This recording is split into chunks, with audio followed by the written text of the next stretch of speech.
संत शिरोमणि आचार्य गुरुवर विद्यासागर जी महाराज की जय। नवाचार्य श्री समय सागर जी महाराज की जय। अरहम योग प्रणेता पूज्य मुनिषि प्रणम्य सागर जी महाराज की जय। ओम अरहम नमः। आइए चलते हैं तृतीय ढाल की रिवीजन कक्षा की ओर।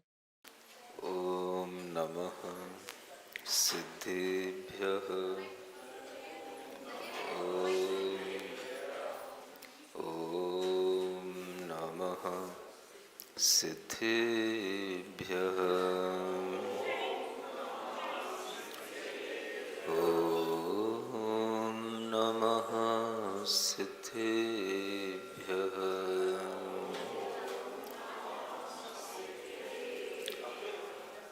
तीन लोक में चार हैं, मंगल शरणव श्रेष्ठ।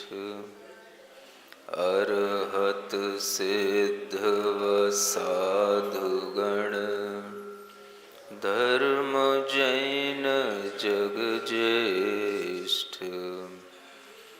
तीर्थंकर जिन देव की, जिन वाणी को ध्याय। सार्वधर्म संक्षेप से, कहूँ चित्त हुलसाय। देवादिदेव आदिम तीर्थंकर श्री ऋषभनाथ भगवान की, देवादिदेव श्री पार्श्वनाथ भगवान की, परम पूज्य आचार्य गुरुवर श्री विद्यासागर जी महाराज की। सम्यक दृष्टि को नित होवे, धर्म धर्म फल प्रीति यह संवेग तथा निर्वेद। आत्म साक्षी का मैं अगनिंदा, गरहा गुरु से कंपा। परिणाम सर्व अनुकंपा, रत्नत्रयधारी में भक्ति मी से नेह। पालन से ही सम्यक दर्शन लेह।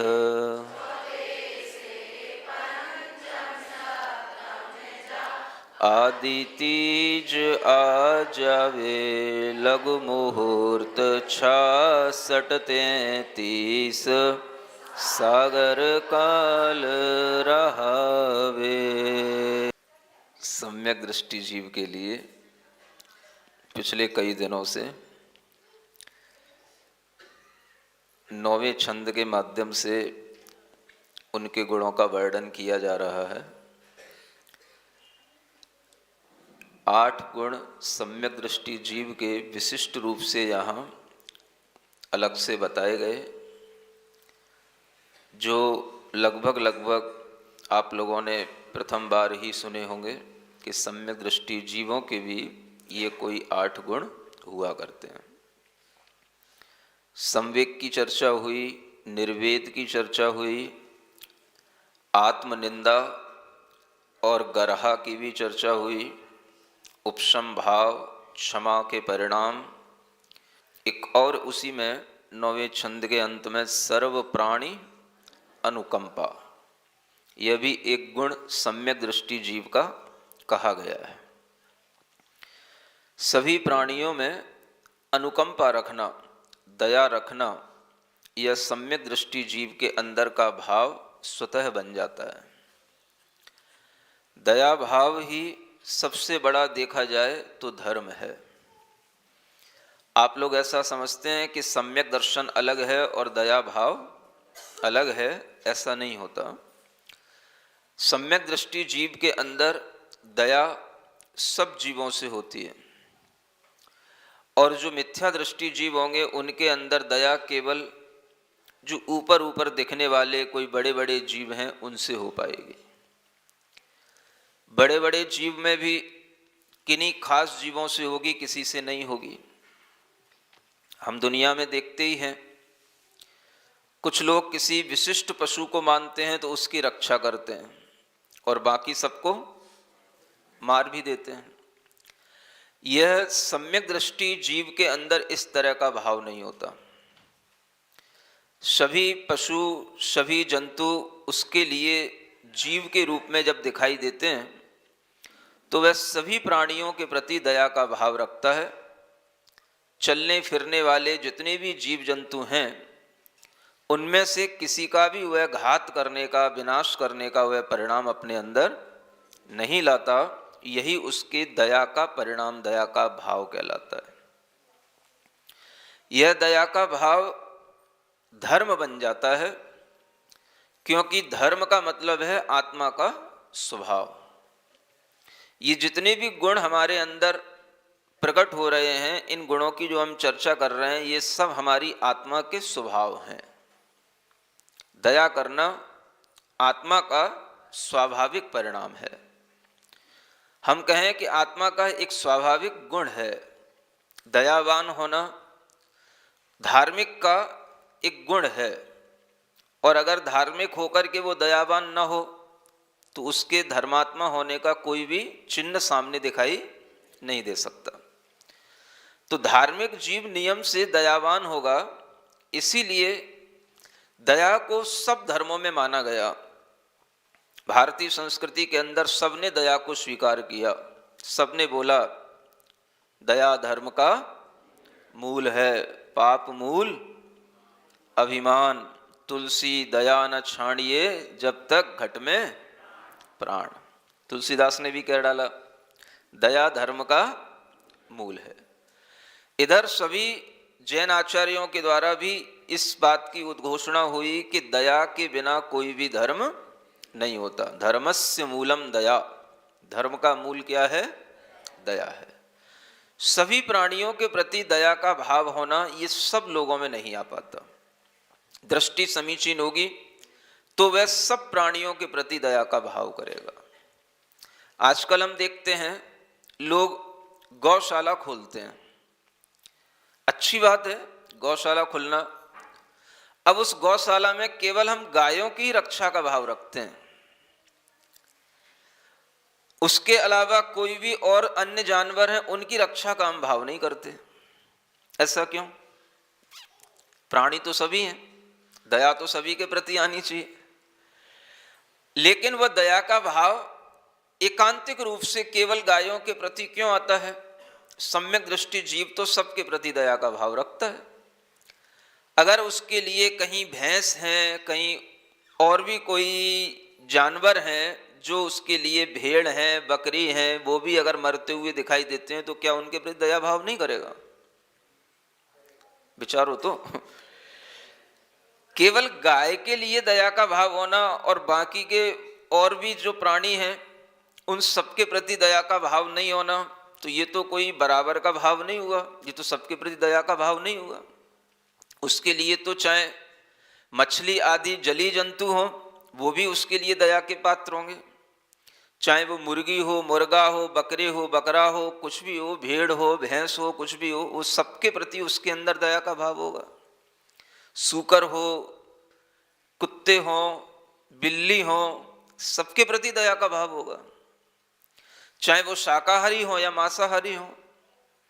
इससे क्या प्रयोजन? जीव है, जीव को मारना पाप है।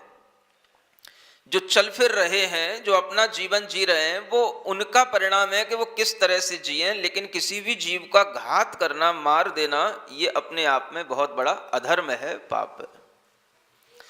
तो हर व्यक्ति को अंदर ये भाव होना चाहिए कि जो कोई भी जीव जंतुओं की, प्राणियों की हिंसा दिखाई देती है उसको बचाने का परिणाम आना चाहिए। सम्यक दृष्टि जीव सबके प्रति दया का भाव रखता है। अगर आपके लिए कहीं पर कोई भी तरह के जानवर कटते हुए, मरते हुए दिखाई देते हैं और वह अपने को पता होते हैं, तो उनके प्रति दया का भाव रखना ये हमारे अंदर का पहला धर्म का परिणाम होता है। आप उसको बचा पा रहे हैं, नहीं बचा पा रहे हैं, ये दूसरी बात है, लेकिन दया का भाव आना तो आपके अंदर का एक स्वाभाविक परिणाम होना ही चाहिए। जब आपके अंदर कोई इस तरह का भाव आएगा तो फिर आप उस जीव को बचाने की भी कोशिश करेंगे। अब आजकल की दुनिया में तो देखा जाए तो इतनी तादाद में जीवों का वध होता है कि कोई भी जीव उनको बचाने की सोचे तो कैसे बचा सकता है, और बचा के भी कहाँ ले जाए। 10-20 जानवर कहीं से अगर कोई बचा के ले भी आए तो वो कहाँ रखेगा? अपने घर में तो रख नहीं सकता। उनको भी रखने के लिए कोई एक अलग स्थान होना चाहिए, कोई अलग बाड़ा होना चाहिए। तो वो भी अगर वो सोचेगा तो बना पाएगा। बहुत से लोग गौशाला बनाते हैं, अच्छी बात है, मैं उसके लिए मना नहीं कर रहा, लेकिन और भी ऐसे जीव हैं जिनकी नियम से हिंसा होती है, और यूं कहना चाहिए कि वो तो हिंसा के लिए ही बनते हैं। मानो कोई भी जीव अपनी स्वाभाविक मृत्यु नहीं कर सकता, ऐसी पर्यायें उनको मिलती हैं। जैसे मुर्गा, सूकर, बकरा, बकरी, मछली, इन सब जीवों का अंत इसी तरह से होना है। आप क्या कर सकते हो? जैसे लोगों के लिए गौशाला के प्रति रुझान होता है, वैसे ही अन्य पशुओं को भी बचाने का रुझान होना चाहिए। विचार तो हम दे ही सकते हैं। कई जगहों पर मैंने सुना है बकराशाला भी होती है। हाँ, मैंने सुना है, देखा है, बकराशाला भी होती है। माने क्योंकि बकरा तो नियम से उसका वही अंत होना है। अब ऐसे जीवों को यदि आप बचा पाओगे और उनका अंत समय उनके ही अपनी आयु पूरी होने से हो, और उनके अंत समय उनका कोई दूसरे कत्ल आदि के रूप में न हो, तो ये उनके प्रति बहुत बड़ा आपका एक दया का परिणाम उनके अगली पर्यायों को सुधारने के काम में आ सकता है। गाय के लिए तो नियम नहीं है कि गाय का वध ही होगा, लेकिन जिनका नियम है हमें उनकी तरफ भी तो देखना चाहिए। इनके लिए तो कोई सोचता ही नहीं है। सूकरशाला भी हो सकती है, मुर्गीशाला भी हो सकती है, ये पोल्ट्री फार्म वगैरह ये सब जो खुलते हैं, ये तो सब मारने के लिए ही हैं। ये कोई पालन नहीं है, ये तो सब उनको कहीं ना कहीं बेचा जाना है, कहीं ना कहीं उनके लिए इस तरह से ही उनका अंत होना है। तो अगर व्यक्ति के अंदर दया का भाव आए तो वह कहीं पर भी कोई भी इस तरह की छोटी छोटी जगह बना करके, छोटे छोटे बाड़े बना करके, उनमें अगर वह कुछ भी पशुओं को अगर रक्षित कर पाता है, कुछ भी पशुओं की अगर वो रक्षा कर लेता है, तो कम से कम ये जरूरी नहीं है कि आप पूरी दुनिया को संभाल सकते हो, लेकिन आपके माध्यम से अगर 2, 5, 10, 20 जीवों की भी रक्षा हो जाती है, तो भी आप अपने मन में सोच सकते हो कि भाई मेरी तो स्थिति इतनी है, चाहता तो हूं कि सबकी रक्षा हो जाए, लेकिन मेरे पास जगह नहीं, मैं उनकी रक्षा करने में समर्थ नहीं, तो मैं केवल 2, 5, 10 जीवों की रक्षा तो कर ही लूं।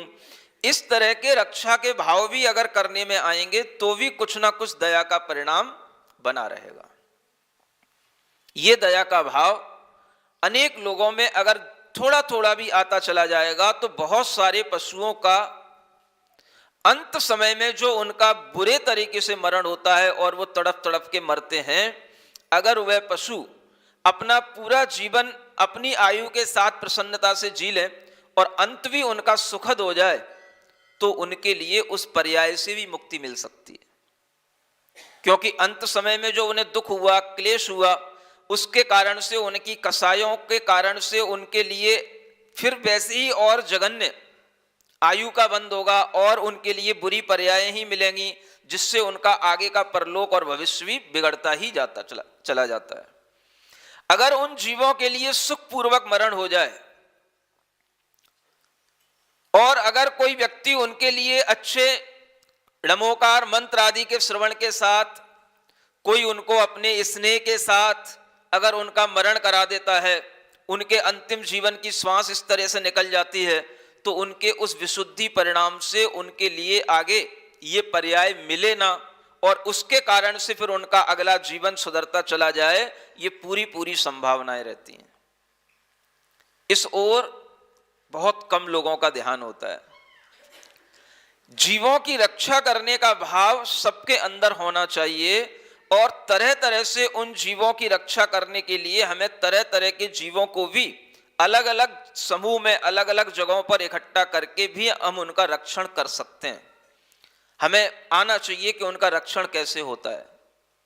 हर जीव के रक्षण की अलग अलग विधियां होती हैं। आप गाय भैंस की तरह उन पशुओं को कहीं भी ऐसे टीन शेड के नीचे नहीं छोड़ सकते हो। जो कोमल पशु पक्षी होते हैं, चिड़िया वगैरह, मुर्गा मुर्गी वगैरह, इनके लिए आपको अलग से बंदोबस्त करना पड़ेगा। तो हर जीव की रक्षा का भाव अगर थोड़ा थोड़ा सम्य होगा तो एक गौशाला में भी अनेक तरह की और भी पशुशालाएं हो सकती हैं, लेकिन लोगों का ध्यान केवल गाय पर रहता है। हमें भाव ये आना चाहिए, सर्व प्राणी अनुकंपा, ये टाइटल होना चाहिए हमारा। सभी प्राणियों पर अनुकंपा करो। अनुकंपा माने दया का ऐसा परिणाम कि जिससे आपका हृदय कंपित हो जाए, उसको कहते हैं अनुकंपा। दया में आपके अंदर का परिणाम थोड़ा भींगता है, लेकिन अनुकंपा भी एक ऐसा शब्द है जिसमें हृदय कप जाए। इन जीवों का इतने बुरे तरीके से मरण हो रहा है, इतना वध हो रहा है, ऐसा विचार करते हुए जब आपका हृदय कप जाए तो उसी परिणाम का नाम अनुकंपा भाव कहलाता है। यह अनुकंपा भाव सम्यक दृष्टि जीव के लिए ही कहा गया है। अगर आपकी दृष्टि समीचीन है तो आप सब प्राणियों में दया का भाव रखेंगे और इस तरह का यह दया का भाव सब जीवों में आ सकता है। इसमें जैन और अजैन का कोई लेना देना नहीं है। दया का भाव हर बच्चे के अंदर, हर बड़े के अंदर आ सकता है और अपने अपनी स्थिति के अनुसार 10 लोग भी मिलकर के कहीं पर कोई समूह बना करके और कोई जगह लेकर के उसमें किसी भी तरह के जीवों की रक्षा के भाव करते हैं तो यह दया का भाव ही उन जीवों की रक्षा का भाव बन जाता है। वो जीव मरने ना पाए और मरे तो अपनी मृत्यु से मरे, सहज मरे, अपने आयु कर्म के क्षय से मरे, उनके लिए कोई घात ना कर पाए। इस तरह का अगर एक तरफ हम देख रहे हैं हिंसा का व्यापार चल रहा है, हिंसा का परिणाम चल रहा है, तो दूसरी तरफ इस तरह से ये अनुकंपा और दया का भी कार्य होना चाहिए। और इस तरह का कार्य होगा तभी जाकर के धर्म कुछ थोड़ा सा बच पाएगा। धार्मिकता के भाव कैसे दिखाई देंगे? तो इस तरह के परिणामों के अनुसार ही आपके अंदर वो धार्मिकता और प्रबल होगी। सभी प्राणियों के प्रति क्या रखना? अनुकंपा का भाव रखना, दया का भाव रखना। ये कितने गुण हो गए? ये 7 गुण हो गए। एक और 8वां गुण है जो 10वें छंद की प्रथम लाइन में लिखा हुआ है। क्या लिखा है? रत्नत्रय धारी में भक्ति साधर्मी से नेह। यह भक्ति होना, रत्नत्रय धारी के प्रति भक्ति होना और साधर्मी जनों से स्नेह होना, ये एक ही भाव है जिसे स्नेह भाव, प्रेम भाव, भक्ति भाव कुछ भी कह सकते हैं। और इस तरह का भाव जब आपके अंदर आएगा तो आप साधर्मी के प्रति अपने आप एक सामान्य रूप से जो स्नेह भाव आता है वो आपका बना रहेगा। साधर्मी का मतलब क्या होता है? अपने साथ रहने वाले साधर्मी कहलाते हैं। सुन रहे हो? धर्म की दृष्टि से देखें तो जो धर्म को मानने वाले हैं वो भी साधर्मी हैं, जो एक परिवार में रह रहे हैं वो भी साधर्मी हैं। अगर हम परिवार की दृष्टि से देखें तो पति पत्नी आपस में क्या कहलाएंगे? सधर्मी कहलाएंगे। आपका अपने परिवार के सब लोग क्या कहलाएंगे? सधर्मी कहलाएंगे। उसी परिवार को जब हम समाज के साथ जोड़ करके देखें तो समाज के सब लोग आपके लिए क्या कहलाएंगे? सधर्मी कहलाएंगे। और जिनके साथ आप रह रहे हो, जो आपके दोस्त हैं, सखी सहेली हैं, मित्र हैं, ये सब आपके लिए क्या कहलाएंगे? ये सधर्मी कहलाएंगे। सधर्मी का मतलब होता है जिनका धर्म एक समान हो, वो सब सधर्मी है। क्या सुना? जिनका धर्म भाव एक समान हो, यानी सब दया धर्म को मानने वाले हों, सब अहिंसा धर्म को मानने वाले हों, सबके अंदर सम्यक दर्शन का भाव हो, सब इस तरह से निर्ग्रंथ गुरुओं को मानने वाले हों, तो वो सब क्या हो गए? सधर्मी हो गए। इन सब सधर्मियों के प्रति भी एक स्नेह का भाव होना, प्रेम का भाव होना, आपस में लड़ाई का भाव नहीं होना, ये क्या कहलाता है? ये सम्यक दृष्टि के गुण कहलाते हैं। अगर हम इस भाव को देखें, इस गुण को देखें, तो इस गुण के माध्यम से अच्छे एक परिवार की समायोजना हो सकती है।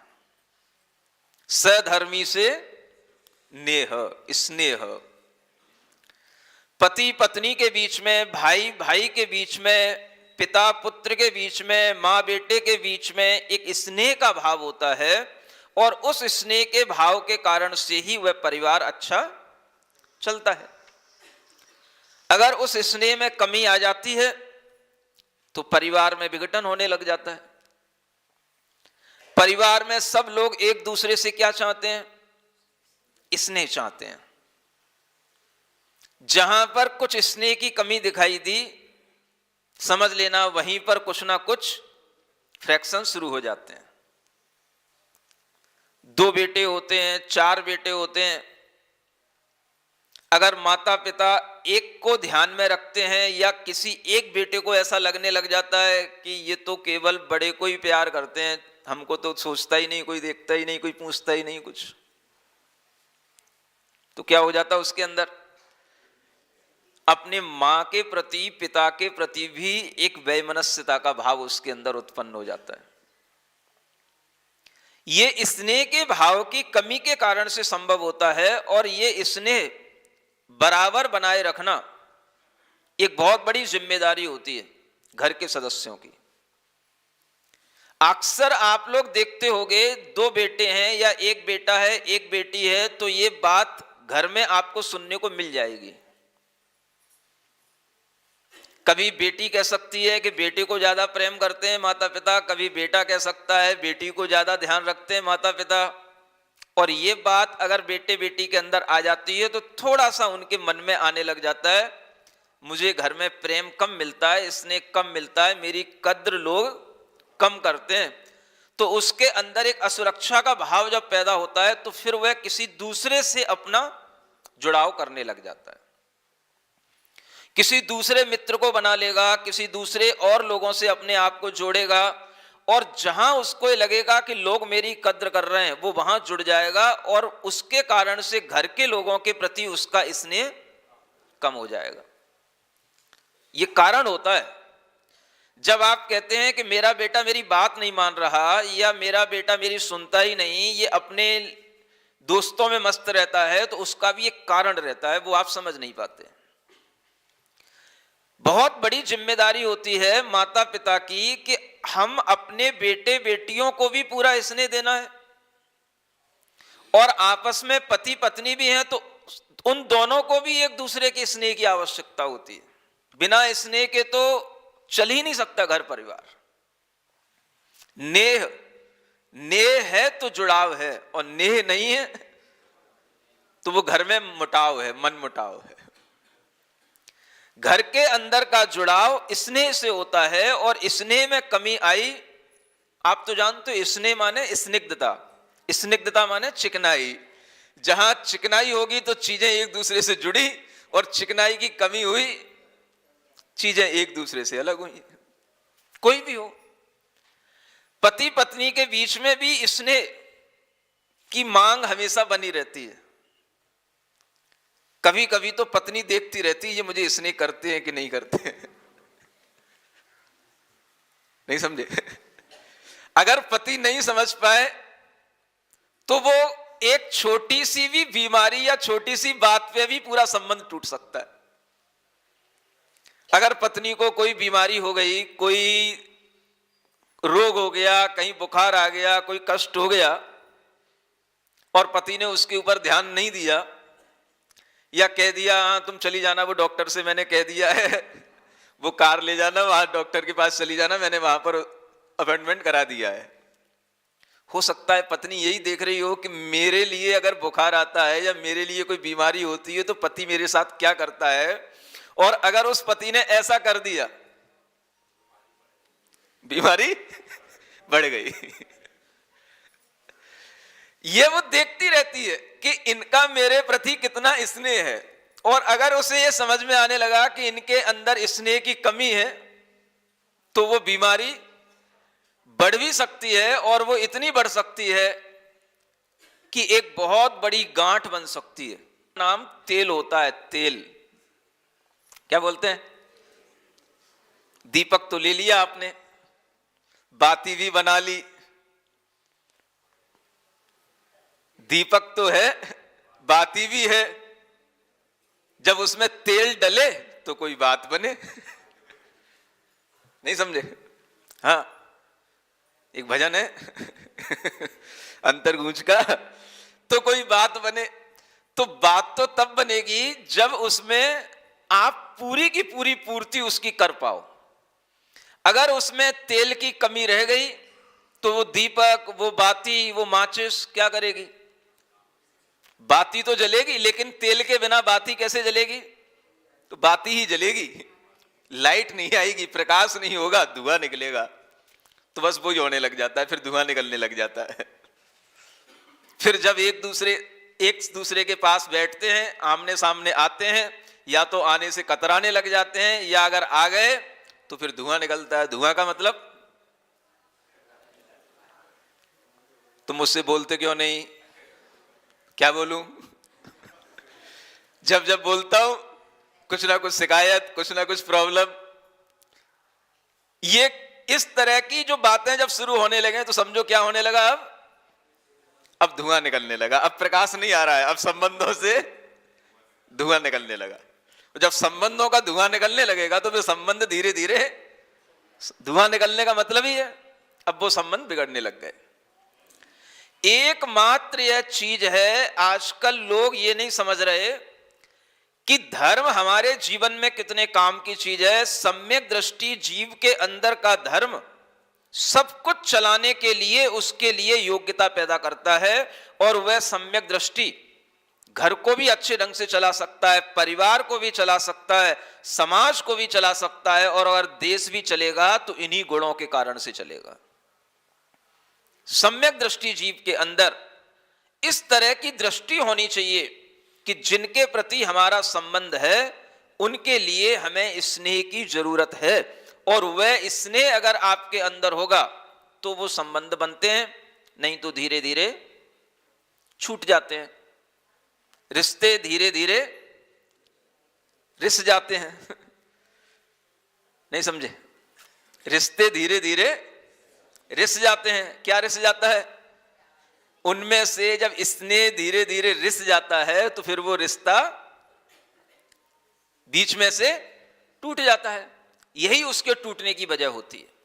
साधर्मी से नेह, ये 8 गुण अपने अंदर रोजाना सुबह उठने के बाद में अपने आईने में इन गुणों को देखो। आईना जब सामने रखा हो तो सबसे पहले अपनी सूरत देखना, और सूरत देखने के बाद में फिर आंखें बंद करना, और फिर इन 8 गुणों के आईने में अपने आप को देखना। मेरे अंदर संवेग भाव है कि नहीं, कम तो नहीं हो रहा। जिस चीज पर ध्यान नहीं दोगे वही चीज कम होने लग जाएगी। ये नियम है। जिस चीज पर आपका ध्यान कम हुआ उसी चीज में कमी आने लग जाएगी। संवेग भाव पर अगर ध्यान नहीं जाएगा तो संवेग में कमी आ जाएगी, निर्वेद पर ध्यान नहीं जाएगा तो निर्वेद में कमी आ जाएगी, क्षमा पर ध्यान नहीं जाएगा तो क्षमा में कमी आ जाएगी, उपशम भाव पर ध्यान नहीं जाएगा तो उसमें कमी आ जाएगी, रत्नत्रय धारियों में भक्ति भाव पर ध्यान नहीं जाएगा तो उसमें कमी आ जाएगी, और अपने साधर्मियों के प्रति स्नेह भाव पर ध्यान नहीं जाएगा तो उसमें भी कमी आ जाएगी। ये ध्यान देना बहुत जरूरी है। हर चीज ध्यान से चल रही है। इसलिए अरहम ध्यान योग में आपको ध्यान जब कराया जाता है तो हर चीज का ध्यान कराया जाता है। आपके शरीर के एक एक अंग पर आपका ध्यान होना चाहिए। जिस अंग पर आप ध्यान करोगे वही अंग सशक्त बनेगा, और जिस अंग पर आपका ध्यान नहीं गया वही अंग आपका रोगी बन जाएगा। अंगों का भी ध्यान करना पड़ता है भीतर से। फेफड़े पर ध्यान रखो, पेट के रोग हैं तो नाभि पर ध्यान रखो, नाभि के आसपास के अन्य जो भीतर ऑर्गन हैं उन पर भी ध्यान रखो। ये सब ध्यान रखने से ही वह रोगों से निष्कासन मिलता है और वो रोग निकल जाते हैं। जिस पर ध्यान नहीं गया वहीं पर रोग हो गए। हर रोग की एक दवा है कि वहां पर आप स्नेह भाव पहुंचाओ। और स्नेह भाव कैसे पहुंचाओ? आंख बंद करो, भीतर ओम और अरहम का स्मरण करो, और उसी ओम और अरहम को अपने हाथ में एक औजार की तरह लेकर के मन की आंखों से उसे अपने पूरे शरीर के अंदर उससे स्नेह भाव उसके माध्यम से पहुंचाओ। ओम और अरहम की शक्तियां वो सब आपके पूरे शरीर को शुद्ध बनाएंगे। ये भीतर से जब ध्यान की धारणा बनती है, इस तरह से ध्यान भाव आता है, तो वह अपने आप जहां जहां ध्यान जाएगा वहां वहां वो चीजें ठीक होती चली जाएंगी। अपने आप का ध्यान रखो, इसका मतलब यही है कि आप अपने आप को स्वस्थ रखो, आप अपने आप की रोगों से मुक्ति खुद करो और अपने अंदर की रिकवरी खुद करो। ये कैसे होगा? तो ये इसी तरह की पद्धतियों के माध्यम से होता है। भीतर की चीजें बिगड़े तो भी आपको ध्यान करना है, और बाहर की चीजें बिगड़े तो भी आपको ध्यान करना है। भाई ये चीज बिगड़ क्यों रही है? पहले घर में आते थे सब लोग, एकदम से दरवाजे पर ही आ जाते थे, वेलकम करते थे। अब तो मैं घर के अंदर के कमरे में भी पहुंच जाता हूं तो कोई पूछने वाला नहीं होता है कौन आया। नहीं समझे? होता है कि नहीं होता? एक टाइम रहता है, पापा आ गए, घर में बच्चे एकदम से दरवाजे पे खड़े इंतजार करते हैं, पत्नी भी अपना काम छोड़ करके देखने लग जाती है, श्री राम आ गए। अब तो आ भी जाते हैं, बैठ भी जाते हैं, कोई पूछने वाला ही नहीं होता है। तब चिल्लाना पड़ता है, कहना पड़ता है, अपनी उपस्थिति दर्ज करानी पड़ती है, मैं आ गया हूं। इसका मतलब क्या है? स्नेह की कमी। तेल कम हो रहा है, डालो, बाती जलाओ, नहीं तो क्या होगा? बाती जल जाएगी, धुआं निकल जाएगा। जैसे ही आपको ये दिखाई देने लगे कि इस तरह का कोई वातावरण निर्मित हो रहा है एक समझदार इंसान के लिए, उसी समय पर साधर्मी से नेह, ये जगह जगह अपनी घरों में लिख करके, कोटेशन लिख करके रखो। घर में घुसते हुए कुछ याद आएगा तो ध्यान रहेगा कि ये क्या है। हिंदी है, शुद्ध हिंदी, कोई ज्यादा लंबी लाइनें नहीं है। इतनी सी ये कोटेशन घर में लिख करके रखो, साधर्मी से नेह।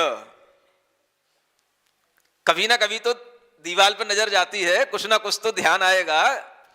घर में घुसते समय, निकलते समय ध्यान नहीं भी जाएगा तो ध्यान देने के ये बहुत बड़े साधन बन जाते हैं। और कभी ना कभी आपके मन में आ जाएगा कि देखो, कहीं ना कहीं ये कमजोरी या कमी अपने कारण से हो रही है। जो समय लग रहा है बिजनेस में दूसरों के साथ, और घर में इस तरीके से जो हम समय की कमी के कारण से वातावरण देख रहे हैं, ये घर टूटने के परिणाम हो सकते हैं। ये विचार अगर हर व्यक्ति के अंदर रहेगा तो घर संभला रहेगा, बच्चे संभले रहेंगे, परिवार में प्रेम रहेगा तो हर परिवार के अंदर वह प्रेम के माध्यम से कोई भारी आपत्ति भी आ जाती है, कोई दिक्कतें भी आ जाती हैं तो सब सॉल्व हो जाती हैं। सबसे पहला भाव है शांति, पहले होनी चाहिए परिणामों में। उससे उत्पन्न होता है क्षमा भाव, और क्षमा भाव अगर दृढ़ बना रहेगा तो वह क्षमा भाव दया भाव के कारण से दृढ़ बना रहता है। उपशम क्षमा और दया। देखा जाए तो क्षमा भाव बीच में है, इस क्रम को भी आप ध्यान में रखें।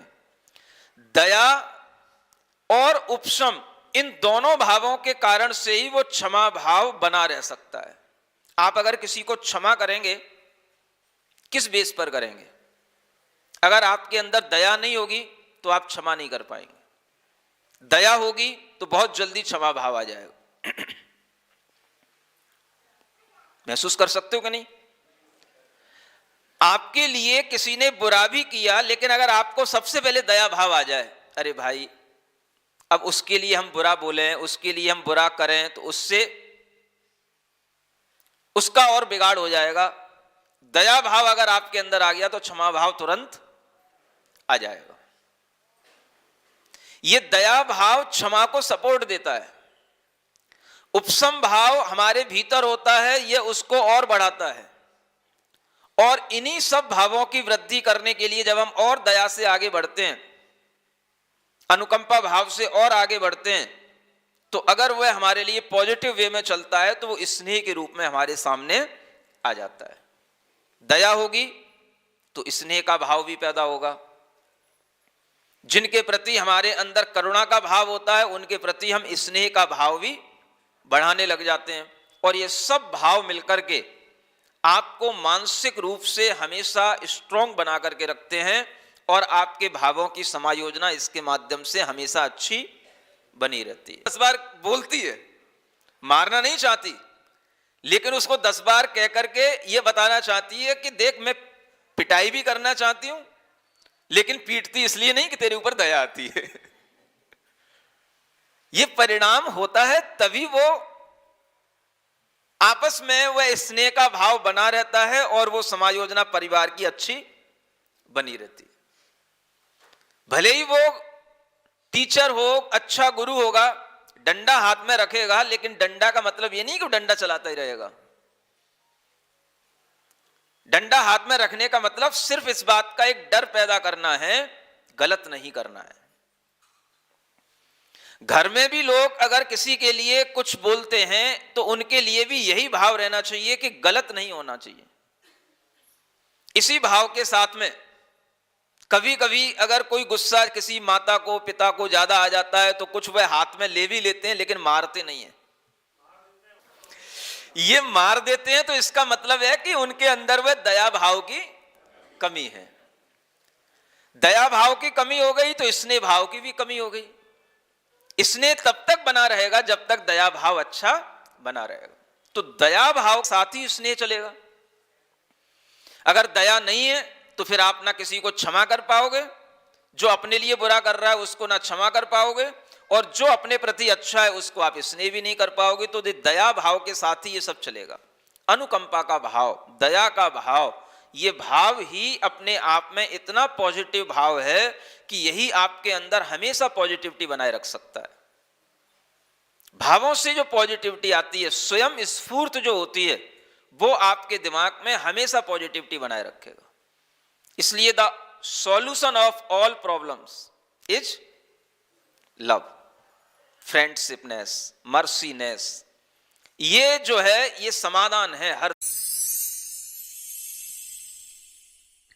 सिरिजिणवाणी जग कल्याणी जग जन मदतम मोहरी जनमण हारी गढ़हर हारी जम जरा भव रोग हरि तिथ्य राणम दिव्य झुणिम जो पड़ई सुणई मय्ये धारई राणम सौख मणंतम धर्य सासद मोक्ष पदम पावई सासद मोक्ष पदम पावई।